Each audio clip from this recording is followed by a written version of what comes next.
teman-teman semua, selamat datang kembali di channel YouTube aku, Zian Basean.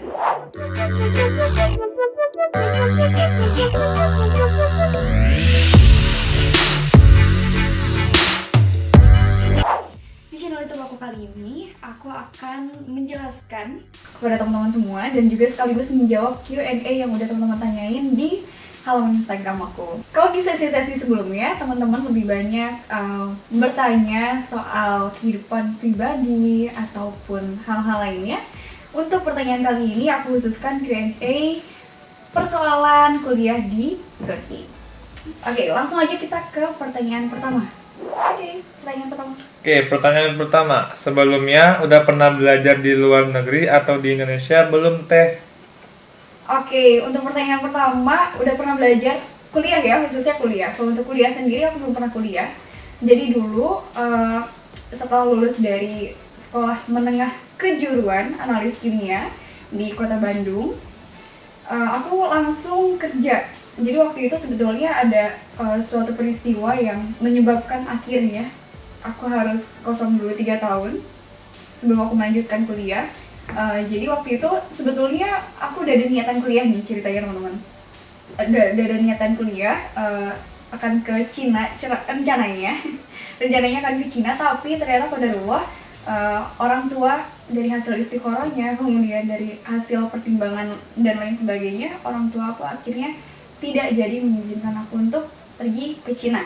Pada akhirnya aku menempuh pendidikan lain, seperti pendidikan non formal, yaitu mondok dulu di Santri Siap Guna dari Tauhid, kemudian mengajar, bekerja, dan lain sebagainya.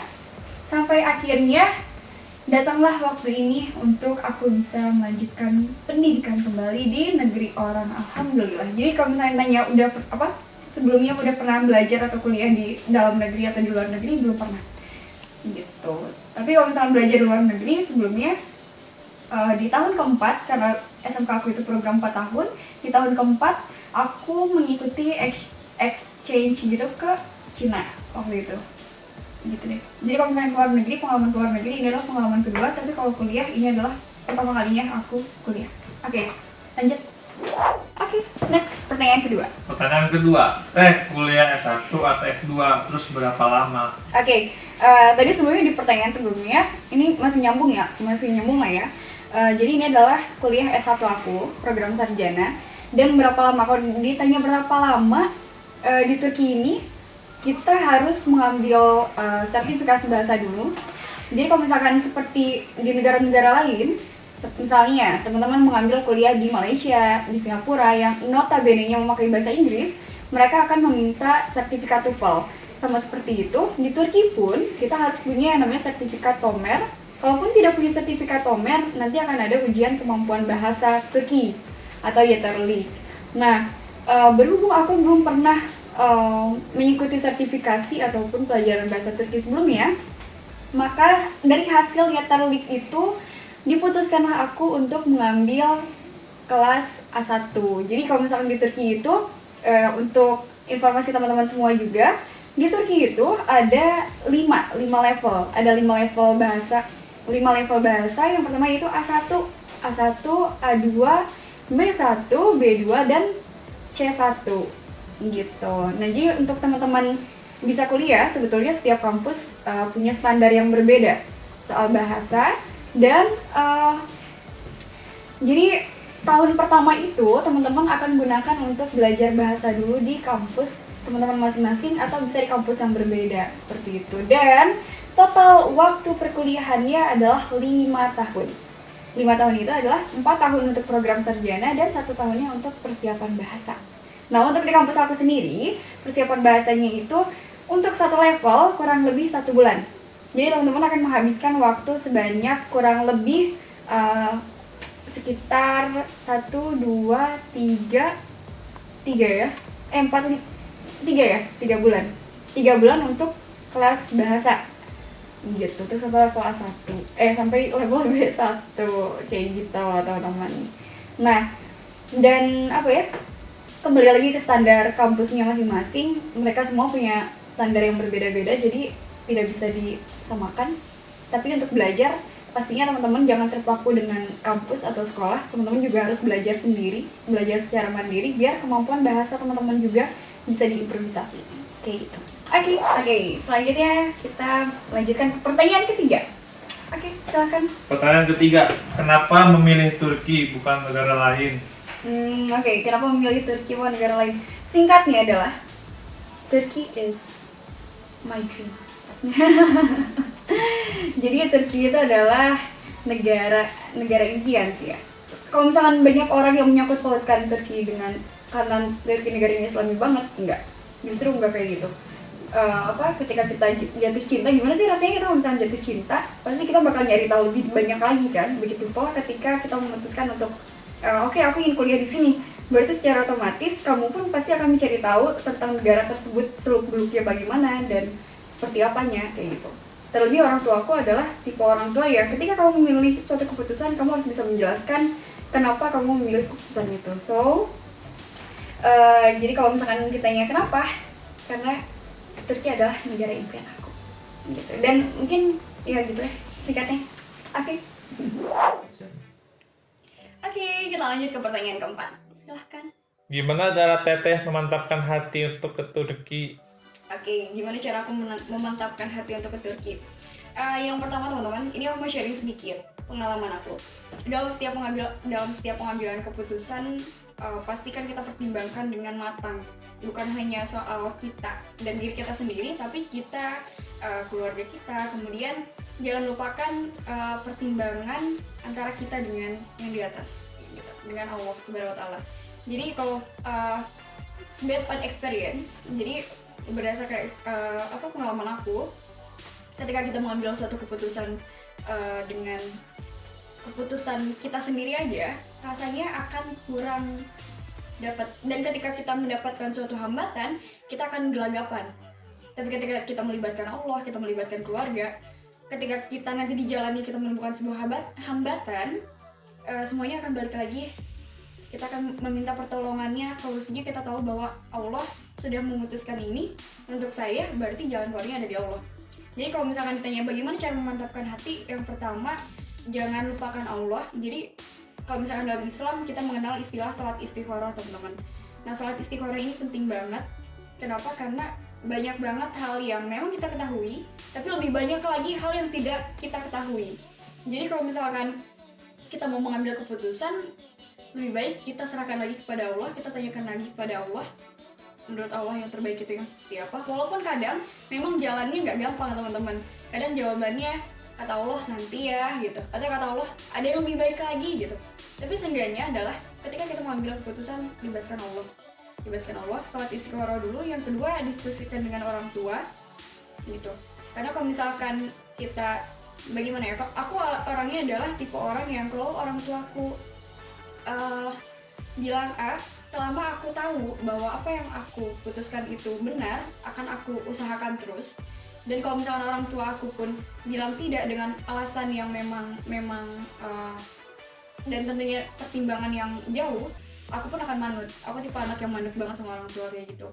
Dan yang terakhir apa ya, memantapkan hati adalah dengan mempersiapkan segala sesuatunya secara matang. Karena kalau semakin bagus persiapannya, akan semakin yakin pula hati kita untuk mengambil langkah ke jenjang selanjutnya. Begitu pula dengan hal-hal lainnya, bukan cuma pendidikan.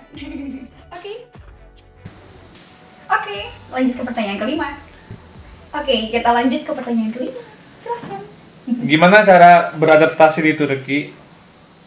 Gimana cara beradaptasi di Turki? Sebetulnya ada banyak banget aspek yang bisa kita bahas soal adaptasi teman-teman. Tapi di sini aku mau membahas beberapa poin aja. Seperti diantaranya adaptasi sama makanan Turki. Jadi kalau misalkan teman-teman semua tahu, for your information aja, bahwa cita rasa makanan Turki itu lebih sedikit daripada Indonesia. Kalau Indonesia itu kan ada gurih, pedas manis, ada asam manis dan lain sebagainya. Kalau di Turki itu rata-rata asam. Kalau nggak asam hambar, kalau nggak hambar rasanya kurang ramah di lidah aja gitu. Pokoknya intinya kayak gitu. Dan kita sebetulnya nggak terlalu sulit mencari nasi, tapi nasi di sini mahal gitu. Jadi waktu awal aku datang ke Turki, aku lebih banyak makannya doner. Doner itu sejenis doner atau durum itu sejenis kebab di Indonesia. Sedangkan kebab itu, istilah kebab digunakan untuk daging yang dibakar seperti itu, yang diiris, nah itu namanya kebab. Dan kebab di Indonesia itu doner atau durum. Nah, waktu awal aku datang ke sini, aku lebih banyak makan doner, durum, dan Popeye. Jadi ayam crispy. Tapi ayam crispy-nya nggak segurih di Indonesia, teman-teman. Dan gimana cara beradaptasinya? Waktu awal itu aku sakit lambung dulu. Jadi asam lambung aku itu naik karena dia asam terus, ditambah lagi cuacanya dingin dan lain sebagainya. Tapi tubuh kita akan secara otomatis menyesuaikan diri dengan lingkungan di sini, dari mulai suhu, kemudian makanan dan lain sebagainya. Dan alhamdulillahnya aku nggak punya alergi. Jadi begitu aku datang sini semuanya aman. Nah, kalau misalkan untuk society-nya, kayak kehidupan sosialnya, aku cenderung lebih nyaman di Turki karena mereka orangnya bukan yang Eropa banget, bukan yang Asia banget gitu. Jadi mereka tengah-tengah orang-orangnya, gak yang terlalu cuek tapi juga gak yang terlalu kepo gitu, atau terlalu ramah berlebihan gitu. Cuman memang ada beberapa kejadian di sini yang kurang nyaman, seperti misalkan kalau orang Turki itu karakternya keras dan ada beberapa juga yang rasis gitu. Seperti misalkan waktu awal aku datang sini masih suka diteriakin kayak Cinli gitu, atau orang Cina gitu, karena mungkin mata aku sipit gitu.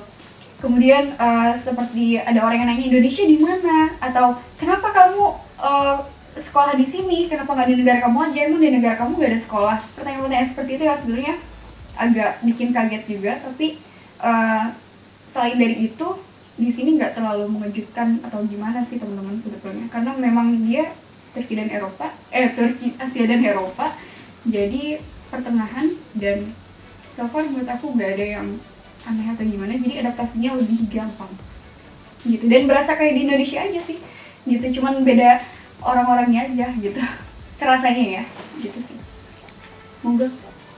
Oke, kita lanjut ke pertanyaan ke-6. Gimana rasanya jauh dari orang tua? Gimana rasanya jauh dari orang tua? Gimana ya? Sebenarnya campur aduk sih, tapi mungkin kalau misalkan untuk teman-teman yang sebelumnya pernah mondok atau misalkan pernah kerja di luar kota, pasti teman-teman tahu rasanya kayak gimana. Dan kangen rumah tuh pasti ada. Terus apa ya?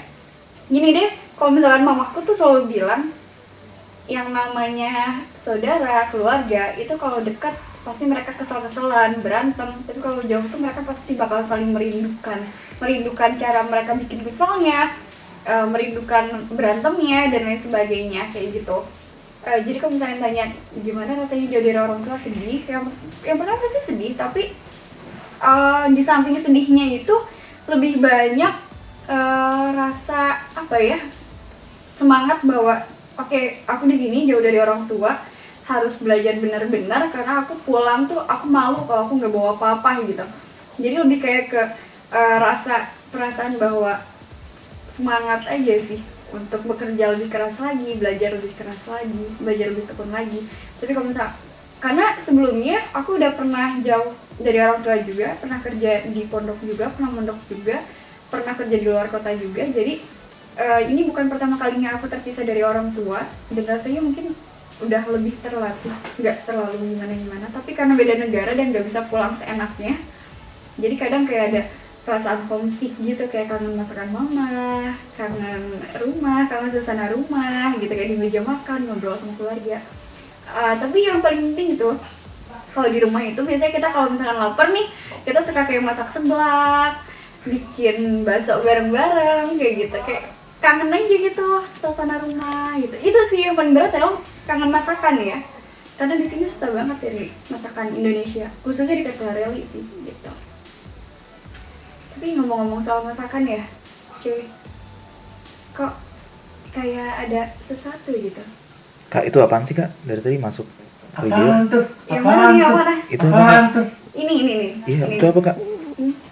Nah ini guys. Coba deh kalian lihat. Boleh di zoom in dulu. Jadi ini tuh ceritanya guys. Aku tuh kemarin lagi bener banget kayak homesick parah. Aku bilang ke mama kan aku ingin nyobain bakso Aci, aku kangen bakso Malang gitu. Taunya aku dikirimin nih guys. Sama nanti aku Instagramnya aku taruh di bawah. Jadi aku dikirimin ada batagor kuah sama bakso Malang jauh-jauh dari Indonesia ke Turki guys. Ya ampun. Ini buat kalian yang di Indonesia bisa banget pesan ke Instagramnya, nanti aku taruh. Packagingnya kayak gini, tapi karena dia sudah terbang jauh dari Indonesia ke Turki. Ampun, ini enak banget sih kayaknya sih. Nanti kita bikin ya guys. Kita makan bareng-bareng. Ini coba kita lihat ya isinya kayak gimana sih. Wow. Ini kayak harta karun gitu nggak sih, kita nemu ini di Turki gitu. Ya kan? Wah, banyak sekali. Ya ampun. Ada pilusnya dong. Di sini nggak ada pilus kayak gini. Ya ampun, ada ini juga nih. Di sini nggak ada kan, kita nggak nemu ya batagor kayak gini. Ya ampun. Wah, dalam kali ketemunya. Ini pas banget nih buat kalian yang lagi homesick. Nanti buat yang di daerah Turki bisa langsung pesen juga ke aku guys. Kalian bisa pesen ke aku juga. Yang mau batagor sebelah. Nanti pokoknya aku taruh juga sih Instagramnya di description box. Gitu. Mau nggak? Nanti kita bikin ya. Boleh. Oke. Oke, kita lanjut ke pertanyaan terakhir di part ini, oke? Kita lanjut ke pertanyaan, berarti ini ada berapa pertanyaan? 7. Oke, 7, silakan. Gimana teh penanganan COVID di Turki? Oke, gimana penanganan COVID-19 di Turki? Oke, gini teman-teman, waktu aku datang ke sini, itu udah agak longgar sih sebetulnya lockdownnya. Jadi waktu aku datang ke Turki itu 7 hari, kurang lebih 7 hari aku di Istanbul. Baru setelah itu aku langsung berangkat ke Kırklareli. Nah, kalau di Istanbul sendiri waktu aku datang itu kita pakai masker aja, protokol kesehatannya pakai masker, dan tentunya aku bawa hand sanitizer sampai 5 botol, aku bawa dari Indonesia. Dan kalau untuk aturan-aturan kayak gitu sebelum waktu aku datang udah nggak ada lockdown sama sekali. Jadi semua kehidupan udah berjalan hampir normal, boleh dine in juga, boleh makan di tempat juga, dan gak ada jam malam. Tapi kurang lebih sekitar 1 bulan ke belakang lah ya enggak? 1 bulan ke belakang mulai kembali diberlakukan di Turki lockdown. Jadi lockdown itu peraturan ya kalau di Turki adalah yang pertama, sebelum masuk tempat umum, public place, seperti misalkan supermarket ataupun tempat-tempat lainnya, kita harus menunjukkan haskodu. Haskodu itu adalah, kalau di Indonesia ada namanya HAP kalau nggak salah. Jadi haskodu itu kode yang melacak keberadaan kita, itu kita habis dari mana aja, track recordnya, kemudian resiko kita terkena COVID-19 itu seperti apa, kemudian ya intinya untuk melacak keberadaan kita, track record keberadaan kita, dan menghitung resiko terkena COVID-19-nya. Selain kita harus menunjukkan haskodu, kita juga harus menggunakan hand sanitizer seperti itu. Untuk di bis, seperti misalkan ketika kita melakukan perjalanan jauh di bis, itu ada beberapa bis yang tidak menyalakan AC. Kenapa tidak menyalakan AC? Untuk mengurangi resiko penularan virus COVID-19. Dan juga per 1 jam sekali kita diberikan hand sanitizer oleh pihak bisnya, seperti itu. Kalau misalkan di supermarket sendiri kayak antriannya kita harus berjarak, dan kalau misalnya di sini cenderung lebih tertib ketimbang di Indonesia. Kalau di Indonesia kita disuruh berjarak, tetap aja dempet-dempetan. Kalau di sini peraturannya berjarak, semua orang pasti akan saling mengingatkan satu sama lain untuk menjaga jaraknya gitu. Dan kalau misalkan kayak kita ada batuk atau pilek di tempat umum, kita akan lebih kesulitan untuk bisa kemana-mana. Jadi sebetulnya kalau misalkan kita mulai gak enak badan, lebih baik kita di rumah aja sih sebetulnya. Dan balik lagi ke peraturan lockdown itu, peraturan lockdownnya adalah untuk Sabtu, Minggu atau weekend kita tidak boleh ada aktivitas di luar, kecuali yang berusia di atas 20 tahun dan maksimalnya adalah 65 tahun.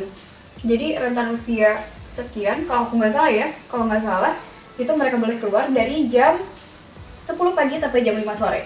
Lebih dari itu nggak boleh, dan akan ada polisi yang berpatroli, dan dendanya nggak main-main teman-teman, bukan sekedar gurauan, tapi benar-benar diterapkan. Dan juga untuk hari-hari biasa, jam maksimal malam itu adalah pukul 9 malam. Jadi setelah 9 malam tidak boleh ada aktivitas sama sekali di luar, kayak gitu.